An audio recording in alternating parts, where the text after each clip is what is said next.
Welcome to the new Ortho Info podcast, a monthly series where board-certified orthopedic surgeons provide in-depth answers to frequently asked questions about bone and joint conditions, treatments, injury prevention, and more.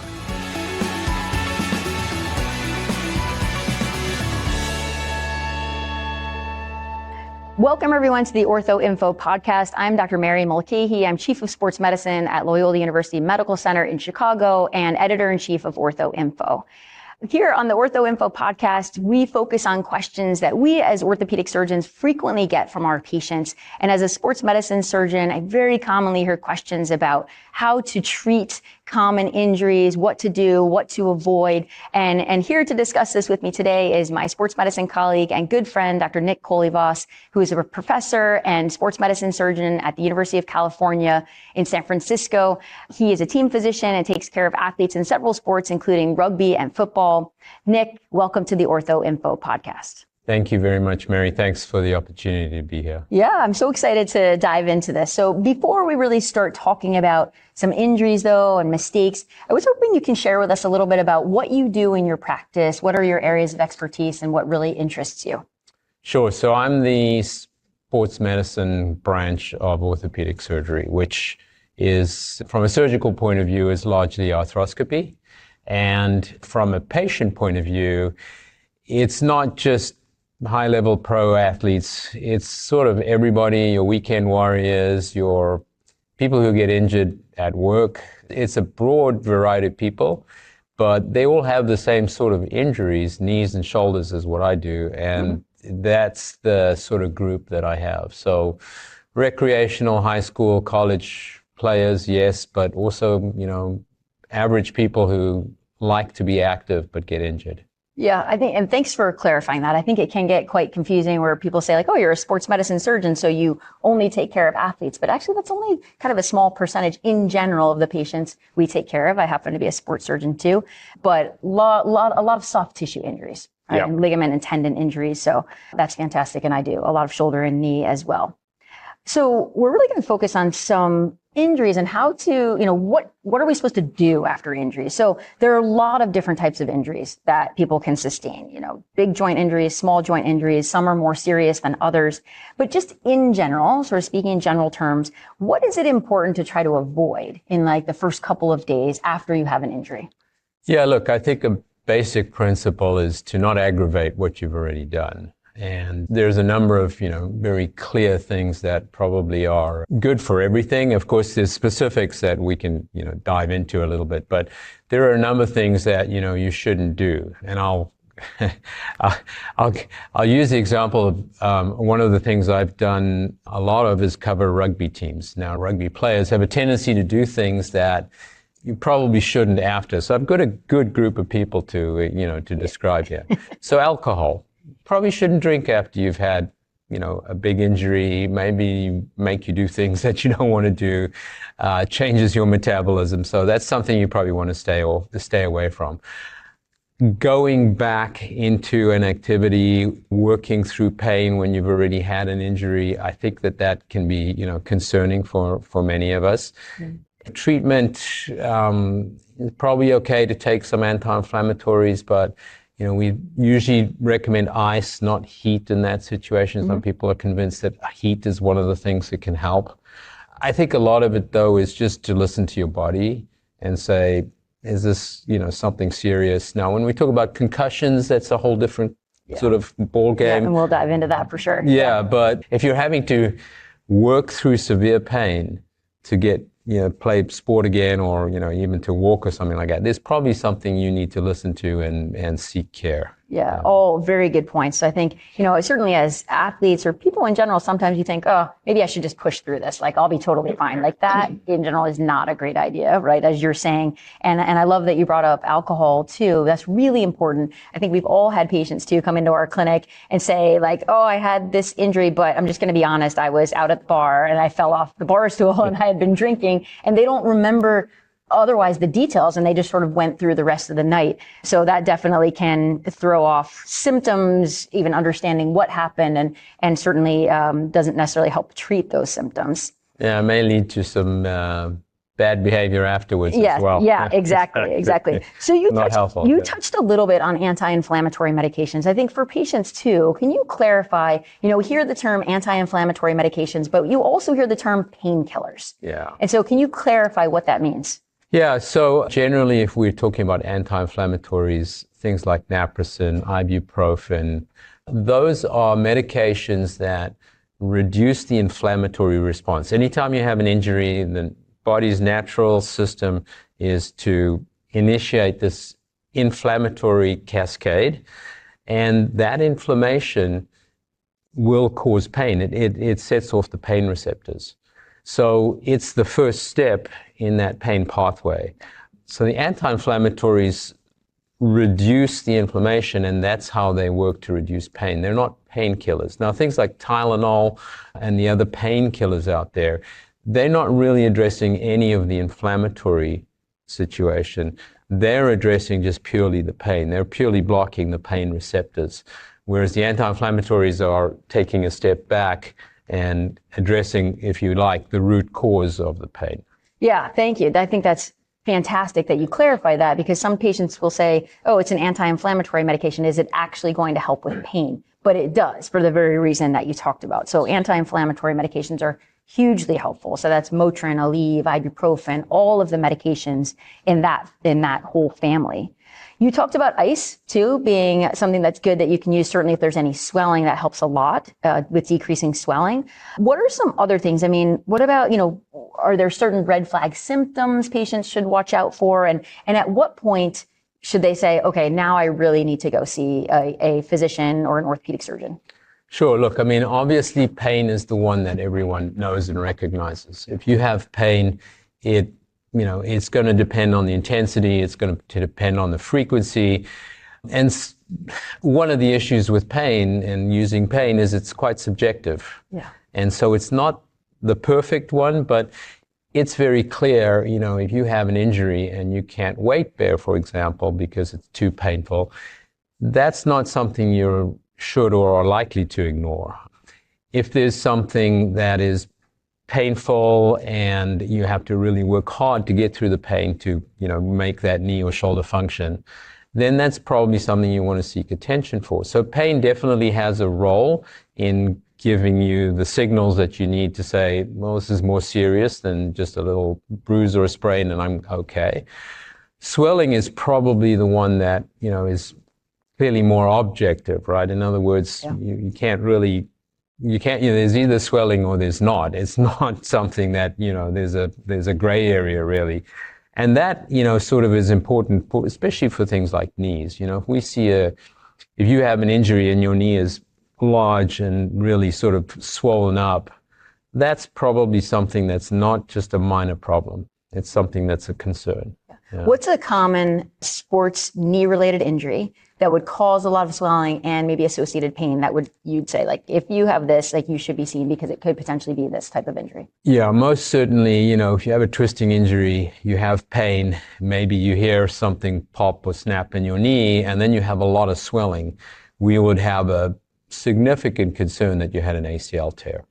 Meniscus tears can cause swelling, but not like that. But ACL tears, they're known for causing a lot of swelling. And so that's one where it's, okay, there's probably something you need to get looked at. Yeah, so very, very important point. But the pain with weight bearing, inability to move the knee, a lot of swelling, like those are really red flags. So thanks for raising those points. You actually, before you mentioned briefly concussions, right? So concussions are in a group of their own for sure, but can be a very significant injury. With regards to a concussion, what's one of the worst things you can do in the short term after sustaining that type of injury? Yeah, look, I think you and I do a lot of coverage of teams, and concussion is something we've, recognized more about concussion and how bad it is and what problems it can cause. And specifically to your question, I think the issue is that when you've had a concussion, sometimes it's obvious, but sometimes it's less obvious, and going back into the game and putting yourself at risk of having a second injury on top of that. And it's not just an additive effect. It actually is much worse if you've already had the initial concussion. The second one will be a much worse injury and have worse consequences down the line.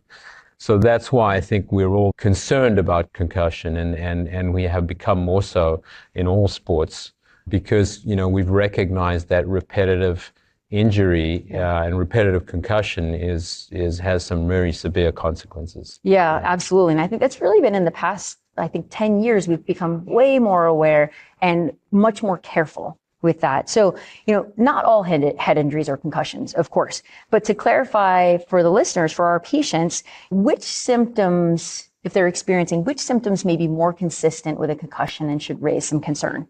Yeah, so I think anytime you have a head injury, if there has been a loss of consciousness, that's a clear sort of line that we will say, okay, that clearly is something more than just a minor issue, and we have to really reassess that. So loss of consciousness is one of the ones.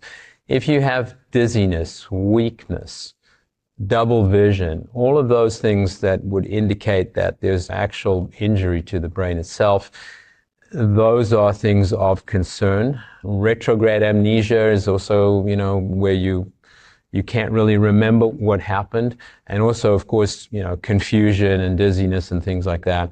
Those are all symptoms of concussion that we would take seriously. And, for example, not let an athlete go back in with all of those things. Yeah, and I think that's a very important point. Like that, when there's any concern, we've gotten way better at this, any concern, right? The athlete is done. They're not going back into that game, whether it's soccer, basketball, football, they're not going back to play. We have a very, very, very low threshold for that. Yes. Saying you're not playing. Right. To avoid that second, it's called second impact, but that second injury, which can be very significant, as you were talking about. Yeah. Some other symptoms, which we wouldn't necessarily see sideline per se, but some other things like light sensitivity and noise sensitivity, those may be things that we appreciate more if we're seeing patients in clinic, right? When you walk in, you say, okay, the next patient is in this room, and you walk in and the lights are out, you can diagnose a concussion before you even walk in the room. So those are some other things that we may see too. And if a patient has a concussion, right, if there's concern, it's game time or whatnot, what are some things that you would tell the patient or encourage our listeners to avoid in those first couple of days? Yeah, we'll go back to alcohol. That's a good... Avoid that. We started there, so we're good. Yeah. I think there's also, just a general not playing sports, not exerting yourself, being in a situation where you can be observed. Having people around you that can see if there's because one of the things that tells us is an altered mental status or an altering mental status. In other words, you seem fine, maybe a little confused, but as the day goes by or later by the next day, you're now more confused. Now you're having headaches. Now you're having dizziness. You've got to have someone there to help you recognize that and say, okay, maybe we need to look at this more carefully. Yeah, so important. And rest, and for our patients or athletes who may be students, like they're high school or college, right? Giving them, we often will write kind of a note that gives them accommodations so that they can have more time for their schoolwork, or like things like that also can be helpful to avoid a lot of that mental stimulation. And what else? We're in 2026, tons of electronics, right? So what recommendations do you give to your patients about that? Limit or eliminate devices. The screen time is just very intense work for your brain, for your eyes. And that stuff all needs a rest if you've had a head injury and concussion. Very, very important point is to take a break from that, to allow your brain to rest and recover. And, when patients sustain an injury, whether it's, we're not necessarily just talking about concussions anymore, but they're often eager to get back to playing. They've done everything right. They've rested. They're feeling better. They're anxious to get back to play. What can happen, though, if they try to do that too soon? Yeah, so we talked about the second injury. That's a concern. They certainly may have issues with their performance anyway. If they're under a concussion system, they may have less ability to perform at the level they were used to. That could get them into situations where they have other injuries as well. Sort of secondary down the line injuries, not just concussion injuries. Right. So we have to be careful, and we're lucky we're surrounded by professionals who really can assess concussion well and figure out when they're able to play again. But we have to be very careful about when we do that. Yeah. What about even with regards to an ankle injury or a knee injury, where they're like, I mean, I'm feeling better, but how do you educate those patients? And what's some general advice you would share with patients to say, yeah, like you have this injury, you're maybe feeling a little bit better, but should they consider trying to play again? And if they do, what are maybe some potential risks with that? Yeah, so I mean, if you ask patients, they mostly want to get back, and they mostly want to get back quickly, right? And the issue there is that it's not just the injury. You and I treat a lot of knee injuries, and those patients who have an injury to their knee may feel better. But in the meantime, they've lost muscle mass. I always talk about muscle mass as like money. It's very easy to lose, but it's very hard to get back. Yeah. And so you have to make sure that you have the strength in that limb, upper limb, lower limb, whatever it is, in addition to the injury having had healed, before you actually consider that. And, we assess that in our clinics and things like that. Our physical therapy associates can be very helpful in that situation as well. So I think it's very important to get both the injury and your entire functional capabilities back before you actually go back.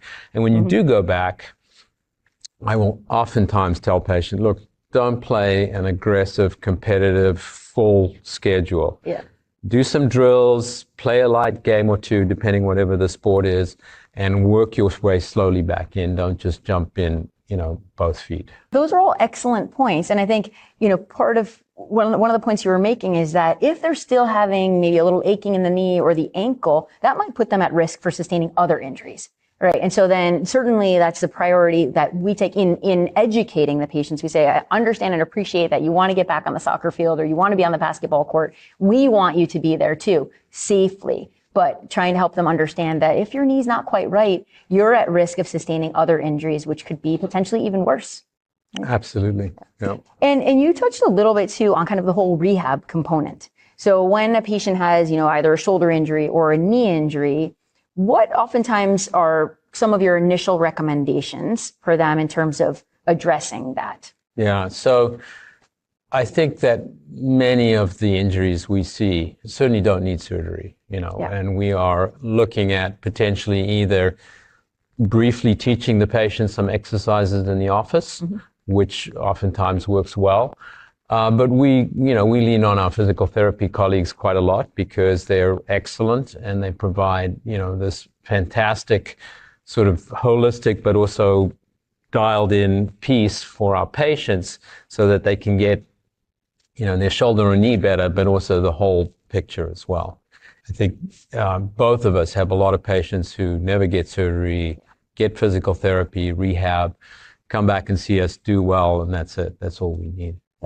Yeah, physical therapy, I mean, that's an excellent point. And for us as sports surgeons, physical therapists are a key component. Like, it is very much a team. That's what I tell patients too. It is a team approach to taking care of these injuries, whether or not patients have to have surgery, and physical therapy can help tremendously. Yeah. So there may also be times, depending on the injury, where patients need a brace or a sling. Like, say it's a knee injury and they're going to wear a brace. What are some mistakes that you see with patients in terms of brace wear or not understanding it? Like, what types of things do you encounter? Yeah, I mean, I think when I see patients and we're talking about a brace, for example, there's a level of discussion and preparation for that has to happen with me and the patient. But there's also a follow-up level too, because most braces in today's world are sort of one size fits all with lots of Velcro. They actually don't fit anybody. And that means one size fits none. So many patients get, understandably frustrated. Yeah. And it's difficult. The other thing that's very difficult and needs, I think, a little bit more time and education is crutches. Yes. Particularly older patients, you need upper body strength, and they can be difficult. And I have actually sent patients to physical therapy for crutch training because we have some expertise in doing that, and we have some people who can do it better than others. But I think if I'm worried about someone, I will definitely do or have some way to have them better educated how to use it. And then there's some people who just cannot tolerate things like crutches. Yeah. And in that rare case, we'd even go to a wheelchair, for example. Yeah. Yeah, so important to understand that. It can be very confusing for patients. It's not natural for all patients to understand or know how to comfortably use crutches. But there are some procedures that you and I do quite commonly, especially with regards to the knee, where patients would have to be non-weight bearing. And so For a while. So then, maybe 6 weeks. So we do need to have a way to make sure that they're educated. And so I love that idea of like sending them also sometimes to physical therapy to get that education if there's any question. And I mean, the physical therapists are a huge part of our team in so many different respects. And so I think that's another good example.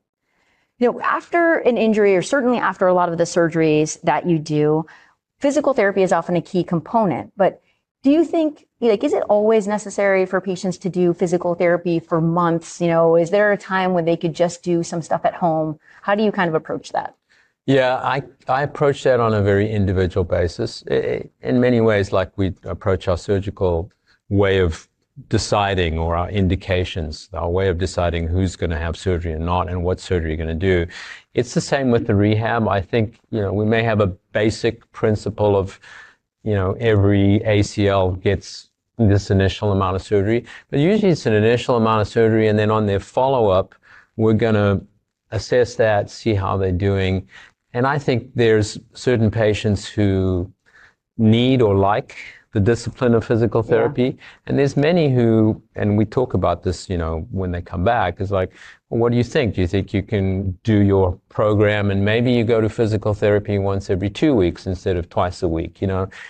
I find it a very individual discussion with the patients. Yeah, no, I agree completely. I think it really does depends in part on the patient, also on the injury or the surgery that was done. I mean, for ACLs, for example, that is a procedure where we know the surgery is a teeny tiny part of getting better, and the physical therapy is a huge component. But a lot of it comes back to patient education and helping them understand why it's so important after the surgery. But there may be other cases, like you were alluding to, where patients can do more on their own. Yeah, many of the shoulder cases I do. I don't get a lot of physical therapy because a lot of what they can do at home or in the gym is very effective.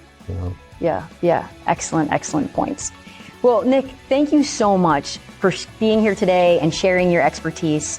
I'm Dr. Mary Mulcahy, and you've been listening to the new OrthoInfo podcast, where we answer your question about musculoskeletal conditions and care. I hope you enjoyed the conversation and will listen to future episodes. Thank you.